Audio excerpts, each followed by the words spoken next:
What you see is what you get. Ito nga ang diretsahang naging pahayag ni Richard Gutierrez at Barbie Imperial hinggil sa estado ng kanilang umano'y relasyon na naging usap-usapan sa mahabang panahon.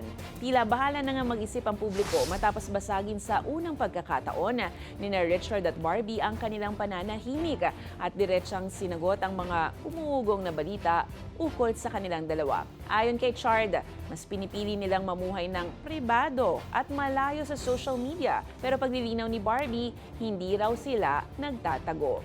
Sagot nga ng dalawa patungkol sa kanilang relasyon is what you see is what you get. Matatandaan 2024, naging laman ng chismis ang dalawa matapos makitang magkasama sa ilang okasyon.